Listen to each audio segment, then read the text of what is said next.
Is this NHL official justified in pushing a player? I'm honestly not sure, but I'll give my opinion closer to the end. At the end of the first in last night's Leafs Lightning game, things began to get a little heated. Bunting took a really late slash, and then Marner took a late hit that the Leafs took offense to. Being at the end of the period, I think the ref's goal was just to clear the ice and let things calm down. But when Bunting didn't leave willingly, Dan Kelly escorted him, then gave him a shove and another. The second push is what I think is causing the uproar, and I get it. I mean, look at Bunting. He's super confused. Just because it would have been fine in the 80s doesn't mean it is today. So with that said, I see a lot of people's take being that if a player did this to a ref, they'd be punished heavily, and so therefore Dan Kelly should get the same treatment. In other words, if a player can't touch a ref can't touch a player. But I have to say, that take I don't really agree with, if I'm honest. Refs aren't there to do the same job as players are. I mean, we see it almost every whistle by the net. There's a scrum that ensues, and someone has to be there to make sure things don't escalate. So if part of your job is to break up players who are fighting, that's going to take force sometimes.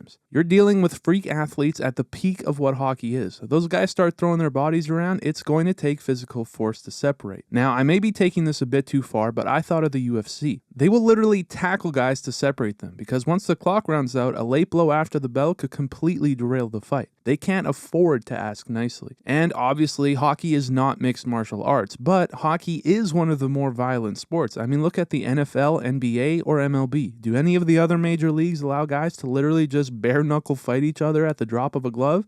No. So by the nature of the sport that they ref, they absolutely have to put their hands on players at times throughout the game. So it's not an apples-to-apples comparison. But with all that said, did Dan Kelly go too far? Yes. In my opinion, I think he did. It's a tough line, but while refs do have to put their hands on players, it comes down to when is it reasonable to do so. This, at the end of the period, wasn't necessary. At this point, Bunting isn't anywhere close to another player to separate from. But he does appear to be resisting. If he simply goes into the tunnel here instead of refusing, the second push maybe doesn't happen. With that said, though, I think Kelly could just take a second to hear the player out and then send him on his way. There's no need to bully him around when he knows Bunting can't do anything about it. So I guess my take is, yes, he went too far, but Kelly should absolutely not be treated like a player had a player done this to a ref. That's just absurd in my opinion. I'm certain he'll get a talking to, he may even get a suspension, who knows, but not to the extent that a player would, and he shouldn't.